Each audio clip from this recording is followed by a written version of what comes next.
Hello and welcome to my channel. My name is Vanessa and today I'm feeling inspired to create a organic sculptural light fixture. It's going to be very similar to my organic kind of blob mirror, amorphic blob mirror. So let's get crafting. A few years ago, I was helping a friend with a DIY and we were using the Ikea Fado table lamp. I accidentally dropped the globe and it shattered everywhere. I kept the kind of existing base for myself because I thought like one day this would come in handy and I might use it for a craft, and today's the day. So with cardboard and the lamp base, I made sure that these two items were centered to my cutting mat. And then I free-handed the kind of shape of my light sculpture that I wanted.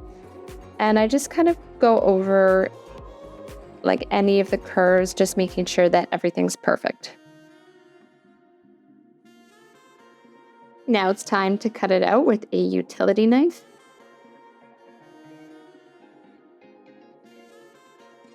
The lamp has these little clips, so I'm cutting my shape in half, and then that way I could kind of sandwich in the cardboard into the light. You could see it here. So to remove that little gap that's left by the light, I measured the center of the round base and then put it back in, and then with a pencil I'm tracing out where the hole should go. And then with my knife, I'm just cutting out that hole so that way it could clip back in and the two cardboard pieces will be nice and tight and there'll be no gap. With masking tape, I'm taping the two pieces back together. So now is the fun part. So with a hot glue gun and heavy duty tinfoil, we're gonna start creating the kind of sculptural form. So just use the hot glue to kind of stick it in place and then add the tinfoil to it and just keep working your way around and building till you get your desired sculpture. So I kept the light bulb in while I was creating the overall mass of the light. This just helped me figure out the scale and how puffy I wanted the light fixture to be. Now that I have the general shape figured out, I'm just laying on more flat tinfoil. This is just going to smooth out everything, as you can see. Okay, so it's the next morning and I was like, okay, I'm going to wake up, start taping. But now that I'm looking at it with fresh eyes, it feels a little too lopsided for my liking. Originally, I wanted it to feel very like organic and amorphic and just like, you know, not a flower, but a flower. And now that I'm looking at it with fresh eyes, I think it would look so much better if all of the flower kind of sides were even.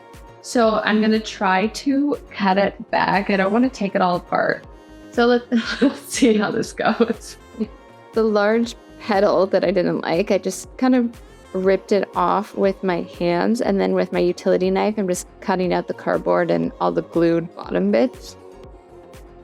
Now I'm just cleaning it up and I'm making sure that it's just nice and smooth and the tinfoil is all tight and secured.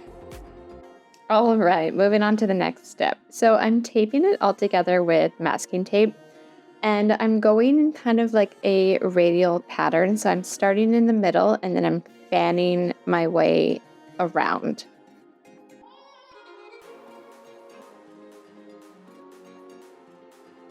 This is optional, but I'm just cleaning up the backside. So with my utility knife, I'm just going in and scoring the tape to give it a nice clean edge. With the same knife, I'm just going in and I'm cleaning up the hole where the light bulb will twist in. With the back of a spoon, I'm just kind of tapping the light fixture just to kind of smooth all that tinfoil down, secure the tape. It really makes a difference.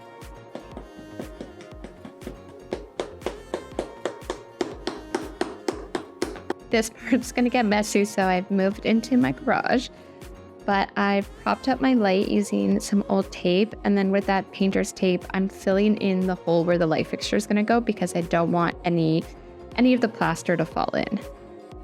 I'm pre-cutting the plaster strips that I have. It's like a plaster bandage that, like you've used in grade school and for casts and stuff. So I'm cutting them in probably like 6-inch strips, and then I did cut them in half, but if I were to do this again, I wouldn't cut them in half. They were just a little too narrow. Taking my strips, I'm dunking them into warm water, and then I'm squeezing out the excess water, and then it's just like making the plaster smooth on the fabric.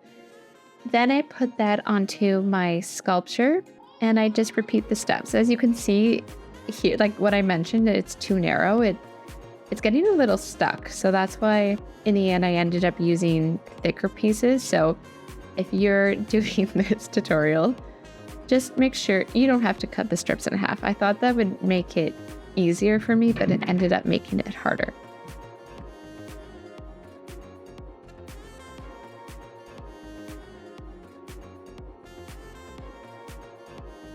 Now that it's all plastered, we leave this to dry for a couple days. So to create a clay-like mixture, you're gonna mix some plaster of Paris and water together. I didn't measure, I'm just kind of eyeballing for a texture and consistency. I also added in some white glue. This is gonna help in the drying process not to create any cracks. As well as some paint. I just wanted to give my light some color, and I wanted it to be real deep, so I added in the color now, but a little later you'll see this didn't work out for me. Then I added in some joint compound. This is to really thicken it up and create like a clay-like texture. And lastly, I added some gesso as well to really thicken it up. And I'm just like adding more and more paint, more and more joint compound. I added some blue here and just trying to really get the color and texture right.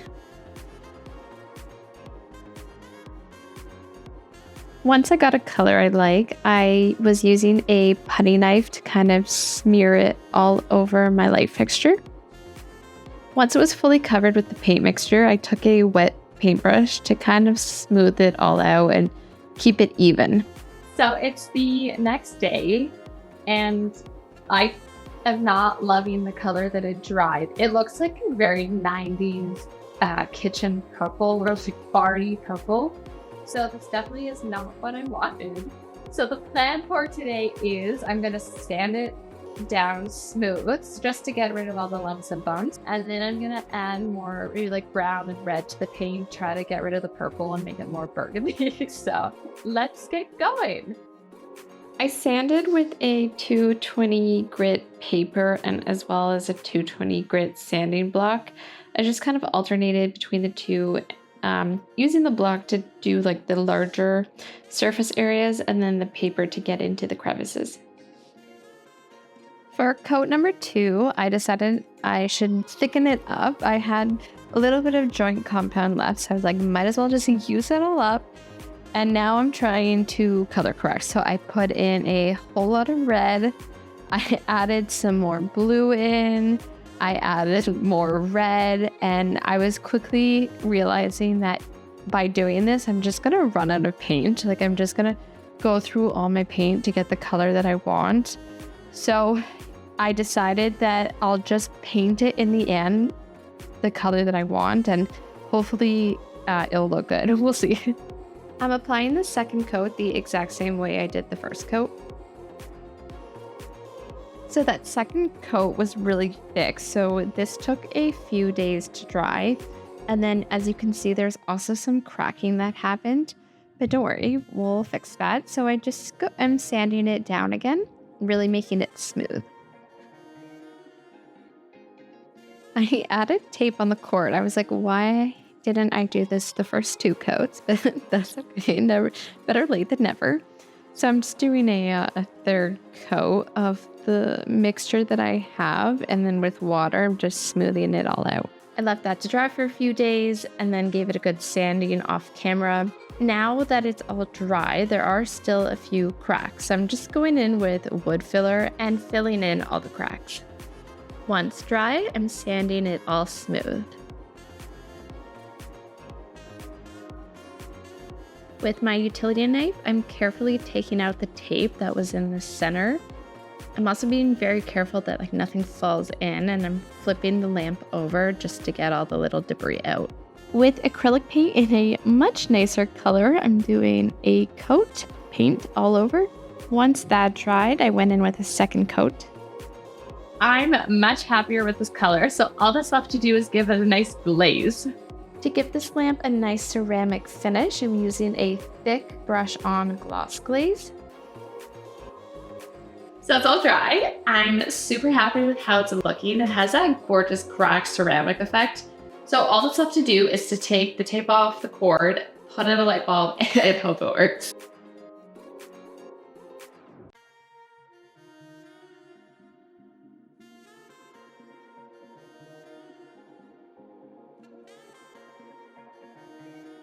So this definitely is very similar to what I wanted to make. Like looking back at my like inspiration pictures, this is exactly what I was trying to go for. But now that it's all said and done, I'm like, I don't know if this is my style. Like I don't know where I'm gonna put this in my home. But I do like it. Let me know what you think. Do you like it? Would you put this up in your home? It's definitely nicer in real life than it is translating on camera. Like I feel like it does look a lot better in real life. I wish you could see it up close and personal. It's not hard to make. It was definitely very easy to do. But the thing is, like, it just takes forever because you have to, there's so many layers and you have to wait for all of them to dry, and it just like the drying time and all like get off the layers, and like it's pretty dense in here. So it just took a long time, but it was very easy, and I do like this method. I think I might keep building on it and try different things. If you like this video and want to see more tutorials, DIYs, crafts, thrift flips, please subscribe. My name is Vanessa. I'll see you later. Bye.